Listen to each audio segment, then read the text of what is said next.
எதிர்கணிய உறவுகளே, ஆனந்த வணக்கம். வாழ்க வளமுடன்.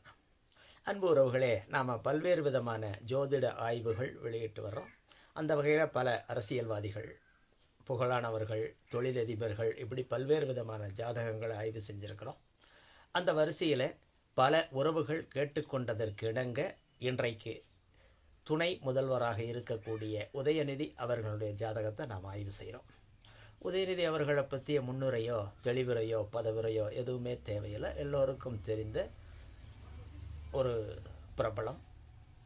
அவங்க அப்பா, அவங்க தாத்தா அப்படின்னு ஒரு பாரம்பரியமிக்க அரசியல் குடும்பம், அரச குடும்பம்னா இன்றைக்கு ஆட்சி செய்யக்கூடியவர்கள் தானே அரசர்கள்.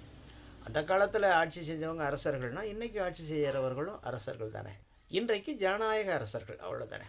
அப்படிப்பட்ட ஒரு அரச குடும்பத்திலே பிறந்த ஜாதகம். இப்போ திரையிலே உதயநிதி அவர்களுடைய ஜாதகம் தெரிகிறது.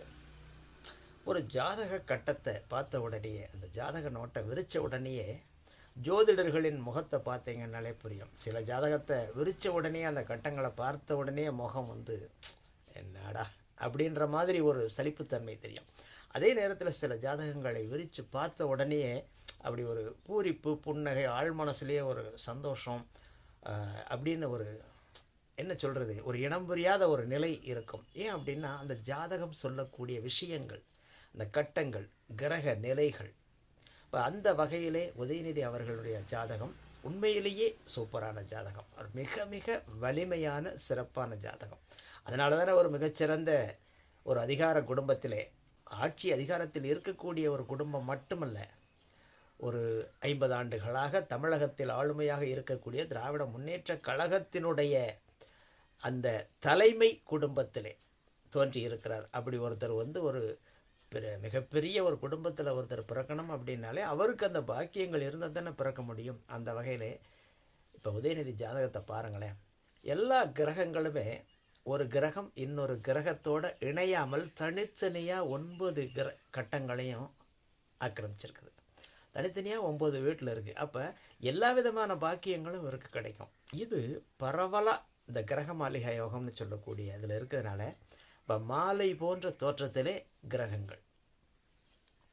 இப்போ இப்படி இருந்துச்சுனாலே பொதுவாக எல்லா கிரகமும் நல்லதை செஞ்சிடும். இப்போ லக்னம் கும்ப லக்னம், இப்போ ராசி ரிஷப ராசி. இப்போ லக்னாதிபதி என்ன சொல்கிறான்? லக்னாதிபதி சிம்மத்தில் இருக்கிறான். லக்னாதிபதி 7ஆம் இடத்துல இருக்கிறான். அது மட்டுமல்ல, 7ஆம் இடம் சிம்மம் அப்படின்ற அதிகார ஸ்தானம், தலைமை ஸ்தானத்தில் இருக்கிறார். அப்போ பிறக்கும் போதே இவர் தலைமைத்துவமான ஒரு இடத்துல பிறந்திருக்கிறார் அப்படின்றது தான் அர்த்தம். அடுத்து 2 குடையவன், 2 குடைய குரு, 2ல் கேது இருக்கார். 2 குடைய குரு 5ஆம் இடத்துல இருக்கார். ஏற்கனவே 1, 5, 9 நல்ல ஸ்தானங்கள்னு சொல்லுவோம். அதில் சுபகிரகங்கள் இருந்துச்சுன்னா மிக மிக உயர்வு அப்படின்னு சொல்லுவோம். 2 குடையவனாக இருக்கக்கூடிய குரு, 11 குடையவனாகவும் இருக்கக்கூடிய குரு, அதே 5ஆம் இடத்துல இருக்கார். 5ஆம் இடத்துல இருக்கக்கூடிய குரு 5ஆம் பார்வையாக 9ஆம் இடத்தை பார்க்கிறார், பாக்கியஸ்தானத்தை. அடுத்து 7ஆம் பார்வையாக லாபஸ்தானத்தை பார்க்கிறார்.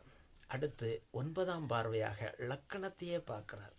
இப்போ இதை விட சிறப்பு என்ன வேணும்? அடுத்தது 3 குடைய கிரகம்.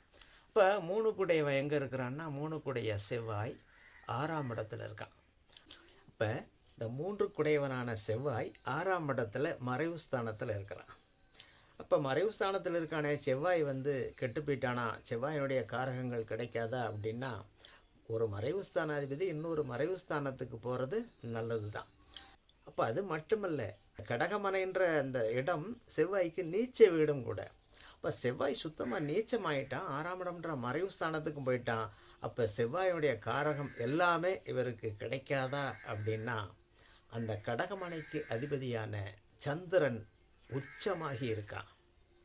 அது மட்டுமல்ல, அவன் பௌர்ணமிக்கு ஒப்பான சந்திரனாகவும் இருக்கிறான். பலன்னு அதீத ஒளியோடு இருக்கிறான், அதீத பலமோடு இருக்கிறான். நீசன் நின்ற ராசிநாதன் ஆட்சி உச்சம் பெற்றதுனால செவ்வாய் நீசபங்க ராஜயோகத்தை கொடுக்கக்கூடிய இடத்துக்கு போயிட்டான். அப்போ மேஷாதிபதியான செவ்வாய், அதிகாரத்தை சொல்லக்கூடிய செவ்வாய், தைரியத்தை சொல்லக்கூடிய செவ்வாய் நீசபங்கமாகி நீசபங்க ராஜயோகமாக மாறிவிட்டது. அப்போ செவ்வாயினுடைய தசாபுத்தி காலகட்டங்களெல்லாம் இவருக்கு அரசாங்க அரசியல் தொடர்புகள் இன்னும் சூப்பராக இருக்கும். அதன் மூலமாக பெரிய பவர்லாம் கிடைக்கும். அப்போ மேசாதிபதியான 3ஆம் அதிபதியான செவ்வாய் சூப்பர் பவராக இருக்கிறார். அப்போ 4 அப்போ 4 சுக்கிரன் தன்னோட இன்னொரு வீடான 9ஆம் வீட்டில் ஆட்சியாக இருக்கிறான். இப்போ 4 ஆட்சியாக இருக்கிறான். அடுத்து 5 பாருங்கள். அப்போ 5ல் குரு இருக்கிறான். 5ஆம் இடத்துல 5 புதன் 11ஆம் இடத்துல இருக்கிறான், நல்ல இடத்துல இருக்கான். இப்போ 6 அப்போ 6 சந்திரன் 4ஆம் இடத்துல ரொம்ப ஸ்ட்ராங்காக பவர்ஃபுல்லாக இருக்கான். 7 அப்போ 7 சூரியன் 10ஆம் இடத்துல திக்பலமாக இருக்கிறான். சரி, 7 திக்பலம். அடுத்து 8 அப்போ 8 புதன் அவனே 11ஆம் இடத்துல இருக்கிறான். 8ஆம் இடத்துல ராகு இருக்கிறான். இது 9 ஆட்சியாக இருக்கிறான். 10 ஏற்கனவே சொன்னது போல் 6ஆம் இடத்துல இருக்கிறான். இப்போ 10ஆம் இடத்துல சூரியன் திக்பலமாக இருக்கான். இப்போ 11 5ஆம் இடத்துல இருக்கான். 11 புதன் குரு பரிவர்த்தனை ஆகியிருக்கிறாங்க. 5-11 பரிவர்த்தனை யோகம். இதாங்க ஒரு பிரம்மாண்டமான யோகம். அப்போ 5 11ஆம் இடத்துல, 11 5ஆம் இடத்துல, 5ஆம் இடத்துலேருந்து 9-11 லக்கணத்தை பார்க்குற குரு சுக்கிரன் எவ்வளவு சூப்பராக இருக்கிறாங்க. சுக்கிரன் ஆட்சியாக இருக்கிறான். குரு 5ஆம் இடத்துலேருந்து 9ஆம் இடம் 11ஆம் இடம் லக்கணம்னு பார்வையில் இருக்கிறான். இப்போ எல்லா கிரகங்களுமே மிகச்சிறந்த நல்ல யோகத்தை கொடுக்கக்கூடிய நிலையில் இருக்குது. சரி, இப்போ ஜாதகம் சிறப்பான ஜாதகம். அதனால தான் ஒரு புகழ்மிக்க பாரம்பரியமிக்க அரசியல் தலைமைத்துவமான ஒரு குடும்பத்தில் பிறந்திருக்கிறார். சரி, இப்போ உதயநிதி அவர்கள் திரைப்படத்தில் ஒரு 4-5 படத்தில் நிறைய படங்களில் நடிச்சிருக்கிறாரு. திரைப்படத்துறையில் இவர் இருக்கிறார். திரைப்பட தயாரிப்பாளராகவும் இருந்திருக்கார். இப்போ அதற்கான காரணங்கள் என்ன? இப்போ சினிமா அப்படின்னாலே, கலை வீடு அப்படின்னாலே 5ஆம் வீடு. இப்போ 5 11ஆம் இடம்னு சொல்லக்கூடிய லாபஸ்தானத்தில் இருக்கிறான். அப்போ கலைத்துறையின் மூலமாக லாபம் கிடைக்கும். அதே கலைக்கு காரக கிரகமான சுக்கிரன் புதன் தான் 11ஆம் இடத்துல லாபஸ்தானத்தில் இருக்கிறான். அதே 5ஆம் வீடு புதனுடைய வீடு. அதனால் இவர் நகைச்சுவை உணர்வு மிக்கவர், கலை உணர்வு மிக்கவர். சுக்கிரனும் ஆட்சியாக இருக்கிறான். அவன் 9ஆம் இடத்துல பாக்கியஸ்தானத்தில் இருக்கான். அப்போ கலைத்துறையின் மூலமாக இவருக்கு லாபம் இருக்கும், ஆதாயம் இருக்கும், பாக்கியங்களும் கிடைக்கும். அப்போ கலைத்துறை மூலயமா இவருக்கு பாக்கியங்கள் நிறைய கிடைக்கும். சரி, ரைட்டு. அப்போ கலைத்துறையில் இருக்கக்கூடிய எல்லோருமே அரசியலுக்கு வந்துடுறாங்களா அப்படின்னா வர்றது இல்லையே. இவர் எப்படி வந்தார்? அப்போ அரசியலுக்கு வருவதற்கு நாம் சொல்லக்கூடிய அரசயோக விதிகள் இவரது ஜாதகத்தில் எப்படி இருக்குது? அப்போ உதயநிதி அவர்களுடைய திருமண வாழ்க்கை. அப்போ திருமணம், காதல் திருமணம். இப்போ காதல் அப்படின்னு சொன்னாலே அதே 5ஆம் வீடு. இப்போ 5, 7, 1, 9, 11 இது தொடர்புகளில் வந்துச்சுனாலே காதல். 7ஓட தொடர்பில் வந்துருச்சு அப்படின்னா திருமணமாகி இருக்கும். இப்போ 7ஓட தொடர்பில் வராமல் இருந்துச்சு அப்படின்னா அது காதலாக இருக்கும். இப்போ 5ல் குரு இருந்து 9, 11 லக்கணத்தோட தொடர்பில் இருக்குது, காதல் இருக்குது. காதலே இவருக்கு திருமணமும் ஆகி இருக்குது. சரி, ரைட்டு. இப்போ மனைவி பெயரை கூட இதில் நம்ம சொல்ல முடியும். 7 யார் அப்படின்னா 7 யாருன்னா சூரியனின் நட்சத்திரம் தான் கிருத்திகை. அப்போ கிருத்திகான்றது மனைவியாக வந்தது அப்படின்னு கூட சொல்லலாம். இது நாம் அடுத்து ஒரு ஆய்வுகளில் பார்ப்போம் பெயரியலுக்கு போகிறப்ப. உதயநிதி எப்படி அரசியலுக்கு வரமாட்டேன்னு சொல்லிக்கிட்டு இருந்தாரே, ஸ்டாலின் அவர்களும் என்னோட வாரிசு அரசியலுக்கு வராது அப்படின்னு சொன்னார். இப்போ எப்படி உதயநிதி அவர்கள் அரசியலுக்குள் வந்தார் அப்படின்னா, நாம் சொல்லக்கூடிய அரசயோக விதிகள் ஒருவரது ஜாதகத்திலே சரியாக இருந்தால்தான் அரசியலுக்கு அவரால் வர முடியும், அரசியலில் ஜெயிக்க முடியும். இப்போ அந்த விதிகள் எப்படி இருக்குது அப்படின்றத பார்ப்போம். முதல்ல லக்னாதிபதியே 7ஆம் இடம் அப்படின்ற சொல்லக்கூடிய சிம்ம மனையில் இருக்கிறார். இப்போ சிம்மம் அப்படின்றது தலைமை ஸ்தானம், அதிகார ஸ்தானத்தை சொல்கிறது. அப்போ தலைமை ஸ்தானத்தில் தலைமை குடும்பத்தில் தான் இவர் தோன்றினதே அப்படின்றது சொல்லுது. அப்போ லக்னாதிபதி 7ஆம் இடத்துல போய் அமர்ந்தது. 7ஆம் இடம் தானே சமுதாய இடம், பொதுமக்களினுடைய ஸ்தானம் அப்படின்றது 7ஆம் இடம். அப்போ பொதுமக்களோட தொடர்பு இவருக்கு வெகுஜன தொடர்பு இருந்தே தீரும்.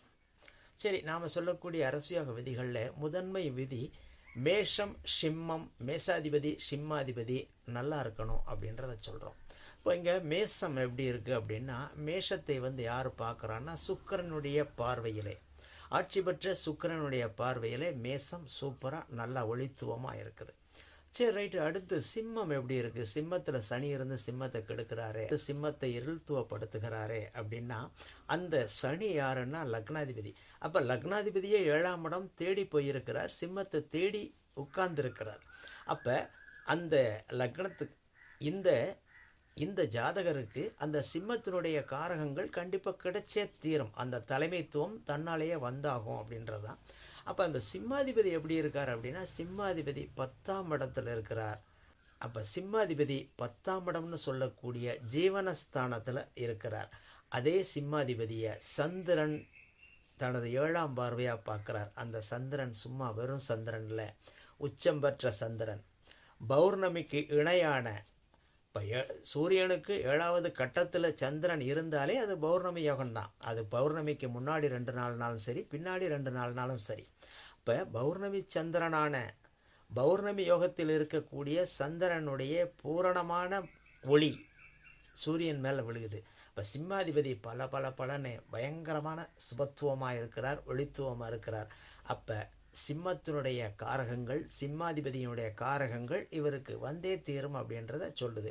இப்போ செவ்வாய் 6ஆம் இடத்துல மறைஞ்சிட்டாரே, மறைவு ஸ்தானம் தானே அப்படின்னா, இப்போ 6ஆம் இடத்துல செவ்வாய் மறைஞ்சிருக்கார் அப்படின்னா செவ்வாயினுடைய முன்கோபம், முரட்டுத்தனம் எதுக மறைஞ்சிருக்கும். ஆனால் செவ்வாய் இருக்கக்கூடிய வீடு சந்திரனுடைய வீடு. அந்த சந்திரன் எப்படி இருக்கார்? உச்ச சந்திரனாகி இருக்கிறார். அப்போ அந்த சந்திரன் பௌர்ணமிக்கு இணையான சந்திரனாக இருக்கிறார். அப்போ செவ்வாயினுடைய காரகங்கள் சுபத்துவமாக கிடைக்கும். அப்போ செவ்வாயினுடைய அதிகாரம் இவருக்கு கிடைத்தே தீரும் அப்படின்றதான் மேசம், சிம்மம், மேசாதிபதி, சிம்மாதிபதியோட நிலை சொல்லுது. சரி, அடுத்து நாம் ஒளி கிரகங்கள் பங்கப்படாமல் இருக்கணும் அப்படின்னு சொல்கிறோம். ஒளி கிரகங்கள் பாவகிரகங்களோட தொடர்புலையோ அவங்களோட இணைவுலே இருந்து பங்கப்பற்றக்கூடாது அப்படின்னு சொல்கிறோம். அதே போல் ராஜ கிரகங்களும் பங்கப்பற்றக்கூடாது. பாவகிரகங்கள் இருள் கிரகங்களோட இணைவு பார்வையிலிருந்து பங்கப்பற்றக்கூடாதுன்னு சொல்கிறோம். அப்படி பங்கப்பட்டிருந்தால் அது சுபத்துவம் ஆகி இருக்கணும்.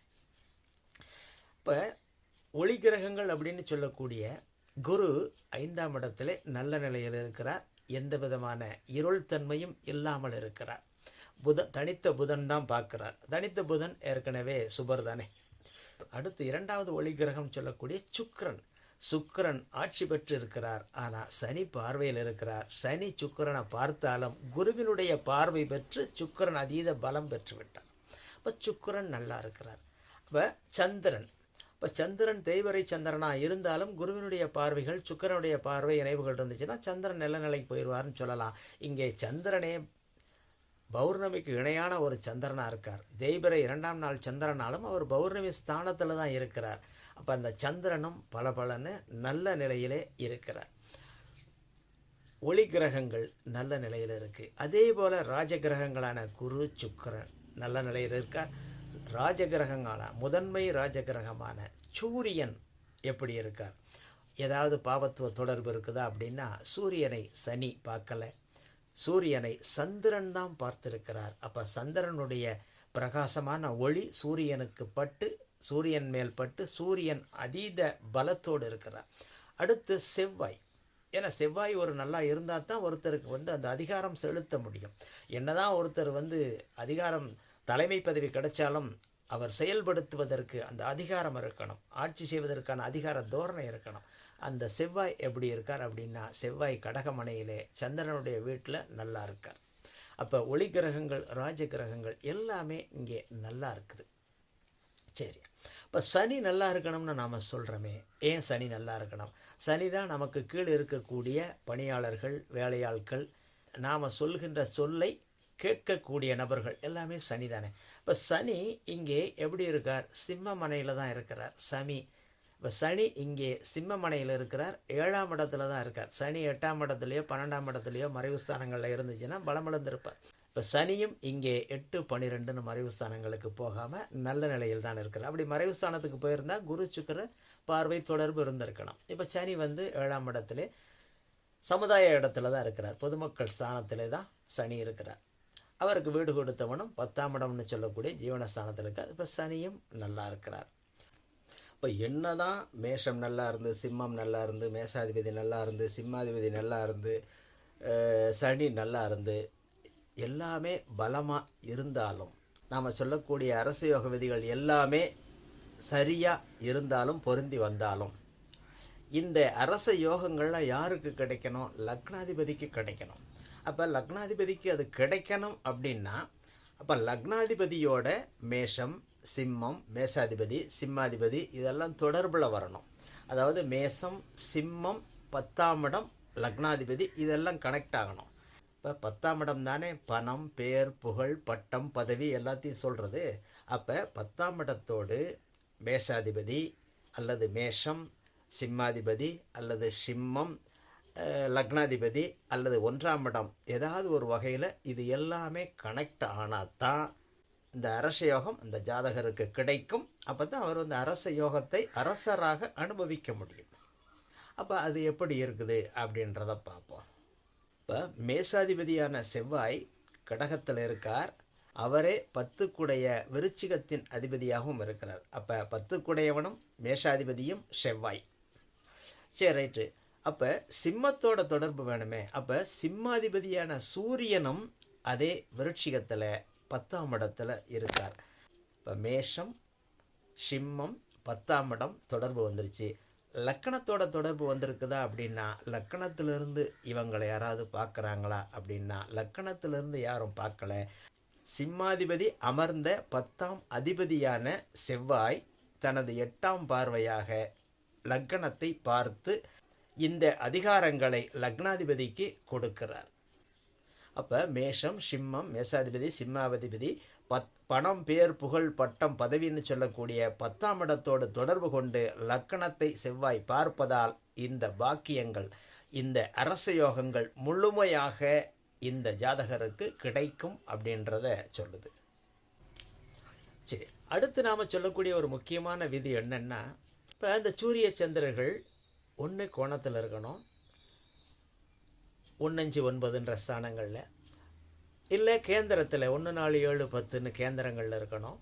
இல்லைன்னா 3, 11 தங்களுக்குள்ளே 3, 11 இருக்கணும். அப்படி இல்லாமல் 6, 8, 12 அப்படின்ற ஸ்தானங்களுக்குள்ள சூரிய சந்திரர்கள் இருந்தாங்கன்னா இவர்களுக்கு பதவி கிடைச்சாலும் அது பிரச்சனையாகி நிலைச்சிருக்காது. அந்த வகையில் இங்கே சந்திர சூரியர்கள் தங்களுக்குள் சம சப்தமமாக இருக்கிறாங்க, 7க்கு 7. அப்போ இது வந்து ரொம்ப ரொம்ப ஒரு உன்னதமான இடம், 7ஆம் இடம், 7க்கு 7 அப்படின்னு சொல்கிறது. இப்போ இது வந்து ஒரு சூப்பரான நிலை.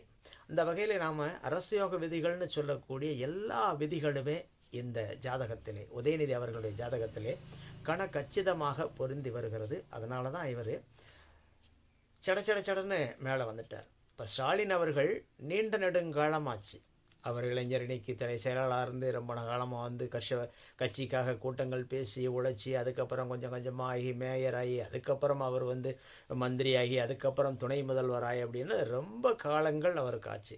ஆனால் அப்போ உதயநிதி அவர்கள் குறுகிய காலத்திலே அரசியலுக்குள் நுழைந்து, என்னதான் அரச குடும்பத்திலே அவர் இருந்தாலும் அரசியலுக்குள் அவர் என்ட்ரி ஆனது அப்படின்றது அந்த இளைஞரணி செயலாளர் அப்படின்ற பொறுப்பு கொடுத்ததுல இருந்தால். அப்போ இளைஞரணி செயலாளர் ஆன உடனேவும் அடுத்தடுத்து அவர் எம்எல்ஏ ஆகிறார், அப்புறம் மினிஸ்டர் ஆகிறார், துணை முதல்வர் என்ற நிலைக்கு அடுத்தடுத்து உயர்வதற்கான காரணங்கள் அவரது ஜாதகத்திலே நாம் சொல்லக்கூடிய அரச யோக விதிகள் ரொம்ப அருமையாக கச்சிதமாக பங்கம் இல்லாமல் இருந்தது தான் காரணம். சரி, அவருக்கு பதவிகள் எந்தெந்த காலகட்டத்தில் எப்படி கிடைச்சது அப்படின்றத பார்ப்போம். அதற்கான அவரது தசாபுத்தி நிலைகள் எப்படி இருந்துச்சு.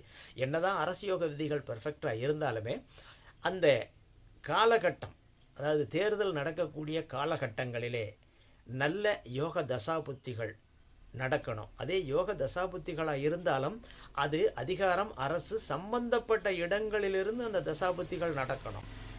அது ஆன்மீகம் சம்பந்தப்பட்டதாகவோ வேறு இடங்கள் சம்பந்தப்பட்டதாகவோ தசாபுத்திகள் நடந்தால் வேறு யோகத்தை தான் கொடுக்கும். ஆனால் அரசு, அதிகாரம், தலைமை இதனோடு சம்பந்தப்பட்ட தசாபுத்திகளாக இருக்கணும். அந்த நேரத்தில் தேர்தலும் நடக்கணும். அந்த தசாபுத்திகள் யோக தசாபுத்திகளாகவும் இருக்கணும். அப்போ இதெல்லாம் சேர்ந்து வந்தால் தானே அவருக்கு அதிகாரம் வரும். பதவி பட்டம் எல்லாமே வரும். அவரது தசா புத்திகளை பார்ப்போம். எந்தெந்த புத்திகள் எந்தெந்த தசாக்கள் நடக்கிறப்ப அவருக்கு சடன்னு ஒரு பதவியாக கிடச்சி உயர வந்து துணை முதல்வர் அப்படின்ற நிலை வரை அடைவதற்கு அப்போ அவருக்கு தசா புத்திகள் எவ்வளவு சாதகமாக இருந்திருக்கணும். அப்போ எப்படி என்ன தசா நடந்துச்சு, என்ன புத்திகள் நடந்துச்சு அப்படின்றத பார்ப்போம். இப்போ 27/11/1977 பிறந்த உதயநிதி அவர்களுக்கு 1982 வரைக்கும் செவ்வாய் தசை நடந்திருக்குது. இப்போ செவ்வாய் தசைக்கு அடுத்து 2000 வரைக்கும், அப்போ செவ்வாய் தசைக்கு அடுத்து 2000 வரைக்கும் ராகு தசை நடந்திருக்கு. இப்போ ராகு தசைக்கு அடுத்து 2016 வரைக்கும் குரு தசை நடந்திருக்கு. இப்போ குரு தசைக்கு அடுத்து இவருக்கு சனி தசை ஆரம்பிக்குது. அப்போ குரு தசை வரைக்கும் இவர் அரசியலுக்கு அப்பாற்பட்டு கலைத்துறை சம்மந்தப்பட்டதில் இருக்கார். ஏன்னா குரு 5ஆம் இடத்துல இருக்க 2 குடையவனாகி, அப்போ குரு 2-11 குடையவனாகி 5ஆம் இடத்துலேருந்து தசை நடத்துகிற காலகட்டங்களில் இவர் கலைத்துறையில் இருக்கார். 5ஆம் இடம்ன்றது கலை வீடு. கலையின் மூலமாக இவர் புகழடைஞ்சிருக்கிறார். அதுக்கப்புறம் குரு தசை முடிஞ்சு அடுத்து இவருக்கு வரக்கூடிய சனி தசை. அப்போ சனி தசை யார் திசைன்னா, சனி திசை லக்னாதிபதியினுடைய திசை. அந்த சனி எங்கே இருக்கிறார் அப்படின்னா 7ஆம் இடத்துல இருந்து தசை நடத்துகிறார். 7ஆம் இடம் சொல்கிறது சமுதாய இடம். அப்போ அதே 7ஆம் இடம் சிம்மம். அப்போ அதிகார ஸ்தானத்திலிருந்து, தலைமை ஸ்தானத்திலிருந்து, இப்போ அரச யோக ஸ்தானத்திலிருந்து அந்த சனி தசை நடத்துகிறார். அப்போ அந்த சனியினுடைய தசை ஆரம்பித்த உடனே இவர் அரசியலுக்குள்ள என்ட்ரி ஆகிறார். அப்போ இந்த சனி பகவான் இவருக்கு அரசியலை கொடுத்துட்றார், அரசியல் அதிகாரத்தை கொடுத்துட்றார். இப்போ 2016 வரைக்கும் குருதசை நடக்குது. குருதசை முடிஞ்ச உடனேயேவும் 2016 குருதசை முடிஞ்சு சனி தசை ஆரம்பித்த உடனேயே சனி பகவான் இவருக்கு அரசியலை கொடுத்துட்றார், அரசியல் யோகத்தை கொடுத்துட்றார். அரசியலுக்குள்ளே என்ட்ரி ஆகிறார். இவர் கட்சிக்காக கூட்டங்கள் பிரச்சாரங்கள் எல்லாம் கலந்துக்கிறார். இப்போ 2019 இளைஞரணி செயலாளராக நியமிக்கப்படுறார். 2019 ஜூலையில். அப்போ சனி தசை, சனி புத்தி, தனது புத்தி நடந்துக்கிட்டு இருக்கு.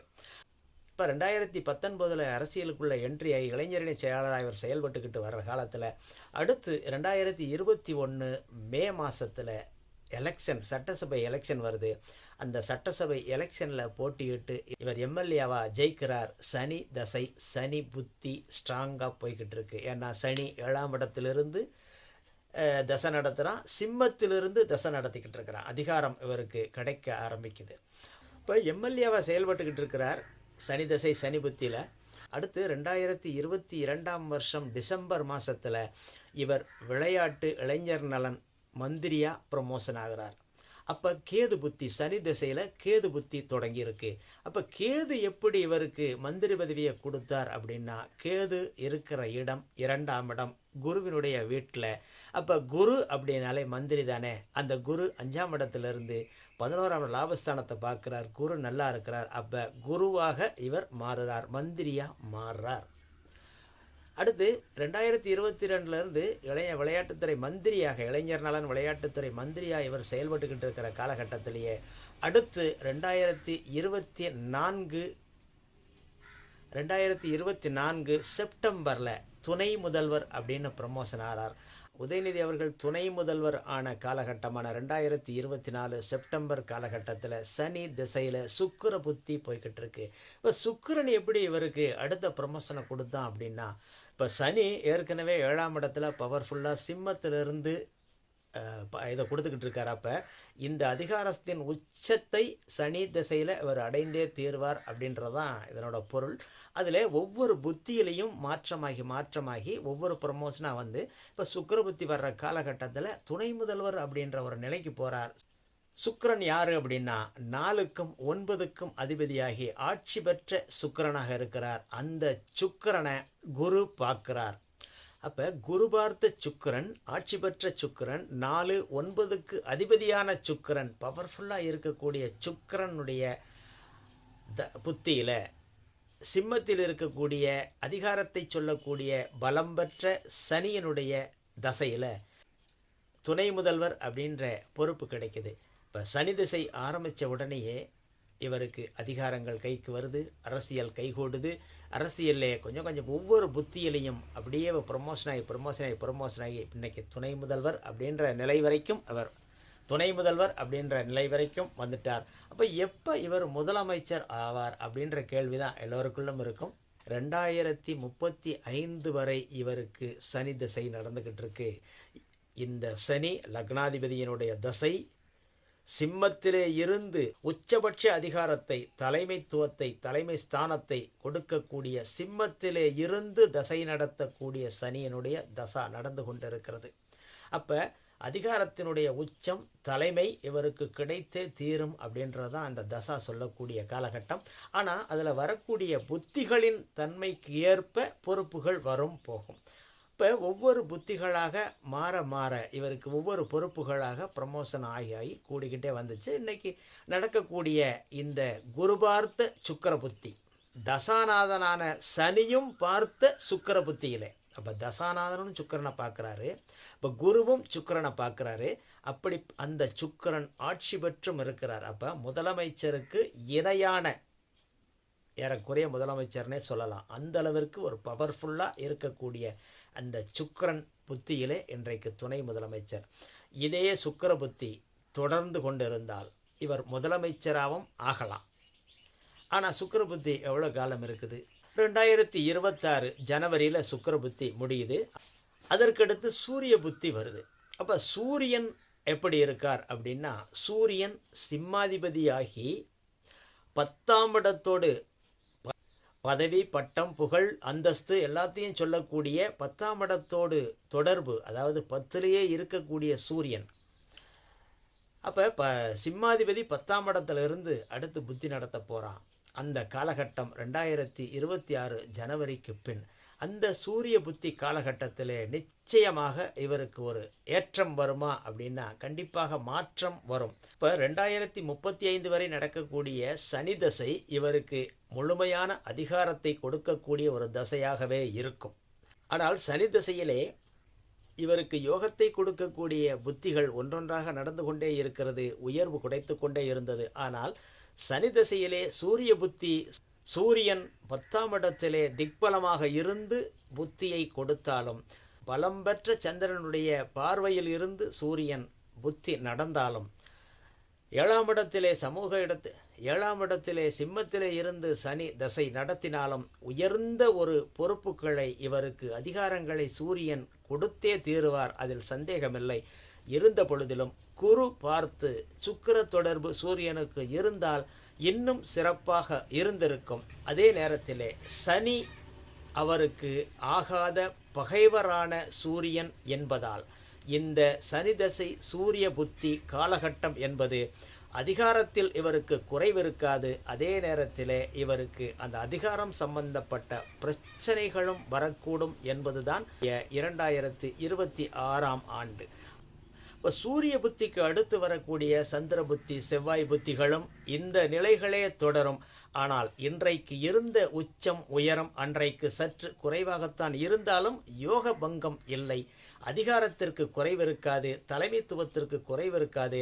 ஆனால் அதில் சற்று சறுக்கல்களும் பிரச்சனைகளும் அந்தந்த புத்தி காலகட்டங்களில் இருக்கவே கூடும். ஏனென்றால் சனிக்கு ஆகாதவர்களாக சூரியன், சந்திரன், செவ்வாய் இருக்கிறார்கள். அந்த புத்தி காலகட்டங்கள் என்பது சனி திசையிலே யோகங்களை, பெருத்த யோகங்களை கொடுக்காது. இருந்த பொழுதிலும் நல்ல ஸ்தானங்களில் இருப்பதால் யோகங்களை கொடுத்து அதிலே சிறு சிறு பிரச்சனைகளையும் உருவாக்கலாம். சனிக்கு ஆகாதவர்களான எதிரிகளாக சூரியன், சந்திரன், செவ்வாய் அடுத்தடுத்த புத்திகள் வருவதால் புத்தி காலகட்டங்களிலே பெரிய உயரங்களை தொடுவது என்பது சற்று சிரமமாகத்தான் இருக்கும். ஆனால் உயரங்களை தொட்டாலும் அதில் சின்ன சின்ன பிரச்சனைகளும் சறுக்கல்களும் இருக்கும். சூரியன் நல்ல இடத்திலே இருக்கிறார், 10ஆம் இடத்திலே இருக்கிறார். பணம், பதவி, பட்டம், புகழ் எல்லாவற்றையும் கொடுப்பார் என்ற பொழுதிலும், பௌர்ணமிக்கிணையான சந்திரன் பார்க்கிறார் என்ற பொழுதிலும் சூரிய புத்தி சற்று உயரத்தை கொடுக்கும். அதே நேரத்திலே அதில் சிறு பிரச்சனைகளை கொடுக்கும்.